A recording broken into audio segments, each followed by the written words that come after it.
What if the story we have been telling ourselves about strength is incomplete? Not wrong, not foolish, but simply unfinished. For most of our lives, strength has been framed as something visible. You could see it in the mirror, feel it in burning muscles, measure it in numbers. We learn to associate effort with progress, sweat with success, discomfort with proof that we were doing something right. And for a long time, that story worked. The body was resilient, forgiving, adaptable. It tolerated repetition. It absorbed impact. It recovered quickly. But the human body is not static. It is a living system that changes quietly, year by year, long before we consciously notice. And after the age of 50, the rules begin to shift in ways that are subtle, profound, and often misunderstood. There is a certain humility that comes with realizing that what once built you may no longer fully protect you. Not because you failed, but because your body has entered a different phase of its conversation with gravity, with time, and with the nervous system that orchestrates every movement you make. We often talk about aging as loss, but biologically it is more accurate to think of it as redistribution. Strength does not disappear overnight. It migrates. Tolerance changes. Priorities shift. The tissues that once thrived under load now ask for precision. The nervous system, once fast and reactive, now values clarity and stability more than raw output. And when we ignore these changes, the body adapts anyway, just not always in ways that serve us. Consider how movement actually works. Every step you take is not just a muscular act, it is a neurological decision. Your brain predicts where your body will be in space before your foot even leaves the ground. Tiny muscles around the hip, deep within layers you never see, send constant feedback upward, adjusting posture, balance, and alignment in real time. This system is astonishingly elegant, but it is also vulnerable to neglect. When we repeatedly train only the largest, most obvious muscles, we create a kind of imbalance in the conversation between brain and body. The loudest muscles dominate, while the quieter stabilizers begin to fade into the background. Not because they are weak by nature, but because they are no longer being asked to speak. This is where many well-intentioned exercise routines fall short for older adults. They focus on movements that look strong rather than movements that create stability. They reward depth, speed, and load, but rarely address control. Squatting down and standing up is a powerful human pattern, yes, but when performed without attention to lateral stability, rotational control, and pelvic alignment, it can reinforce compensation rather than resilience. The body is efficient to a fault. If one muscle does not do its job, another will volunteer. Over time, this volunteer system becomes habitual. The knees drift inward. The lower back stiffens to protect itself. The pelvis tilts ever so slightly with each step. None of this feels dramatic at first. It feels like normal aging. A little stiffness here, a little fatigue there, until one day, confidence in movement quietly erodes. Fear is not always loud. Often it shows up as hesitation, a pause before stepping off a curb, a hand reaching for the wall on the stairs, a subtle avoidance of uneven ground. From a physiological standpoint, fear of falling is not weakness. It is information. It is the nervous system recognizing uncertainty. And uncertainty usually points to instability, not lack of strength. The muscles that keep us upright in daily life are not the ones that lift heavy loads in straight lines. They are the ones that manage asymmetry, that respond to side shifts, that coordinate with vision and inner ear signals to keep the body centered when conditions change unexpectedly. One of the most overlooked truths about aging is that balance is not a passive trait. It is an active skill. It depends on muscles that rarely get attention because they do not create dramatic sensations. The gluteal muscles on the side of the hip, for example, play a central role in keeping the pelvis level when standing on one leg. Every time you walk, you are briefly balancing on a single limb. If the muscles responsible for that stability are underactive, the body compensates by shifting load elsewhere. Over thousands of steps a day, these small compensations accumulate into pain, fatigue, and instability. What is fascinating is how quickly the body responds when these stabilizing muscles are given proper attention. Not through force, but through clarity. Low load, deliberate movements send a different signal to the nervous system than heavy, repetitive ones. They say, "Pay attention here." They invite the brain back into the movement, and when the brain is engaged, efficiency improves. Muscles fire in the right sequence. Joints are supported rather than compressed.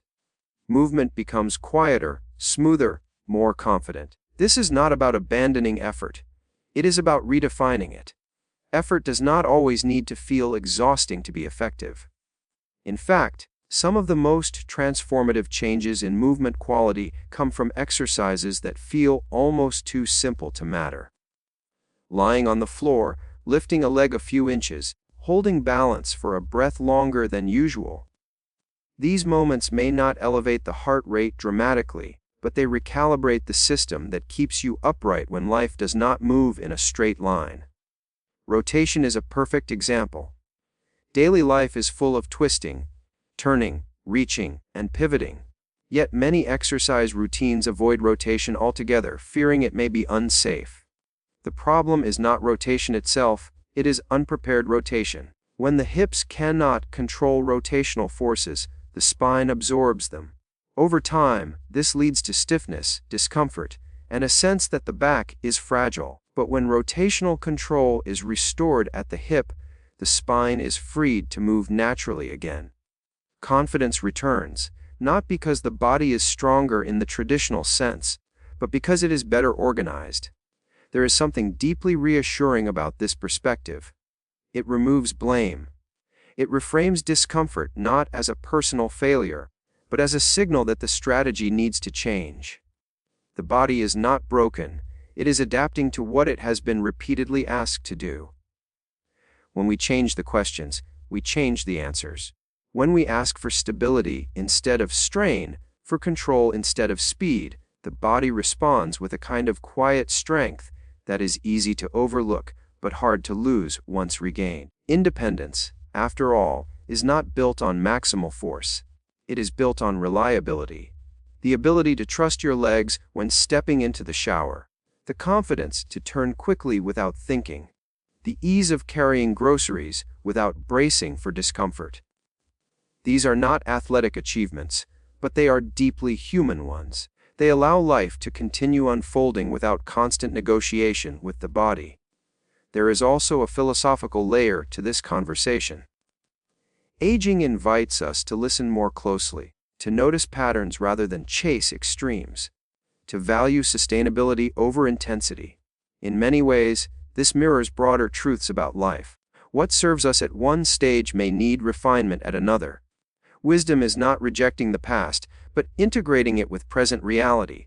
Squats, walking, staying active, these are not mistakes, they are foundations. But foundations need supporting structures. Without them, even strong buildings develop cracks. When people rediscover stability, focused movement, something interesting happens. Their relationship with exercise softens. It becomes less about punishment and more about communication. Less about proving something and more about preserving something. There is relief in realizing that you do not need to exhaust yourself to move forward. That progress can feel calm. That improvement can show up as less fear rather than more effort. Science supports this shift, but it also aligns with lived experience. The nervous system thrives on predictability and feedback. Small, controlled movements provide both. They reduce noise. They sharpen perception. Over time, the brain rebuilds its internal map of the body, improving coordination and balance. This is neuroplasticity in action, not in a dramatic, cinematic way, but in quiet, everyday adjustments that accumulate into meaningful change.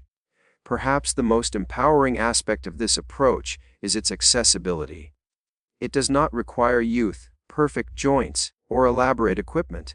It meets people where they are. On the floor, near a wall, holding onto a counter. Progress is measured not in weight lifted, but in confidence gained, in the absence of pain, in the return of trust between mind and body. And trust is everything. Without it, movement becomes cautious. With it, movement becomes expressive again. The body remembers how to support itself. The fear of falling recedes, not because risk is eliminated, but because preparedness increases. Stability becomes an internal resource rather than an external demand. This is not a call to do less. It is a call to do what matters. To train the muscles that protect rather than impress. To honor the intelligence of the aging body rather than forcing it into templates designed for a different stage of life. Strength, in this context, becomes something quieter and deeper. It becomes the ability to adapt, to respond, to remain upright, not just physically, but emotionally, with confidence in one's own resilience. If there is one idea worth sitting with, it is this: movement is a dialogue. And after 50, the body begins to speak more softly.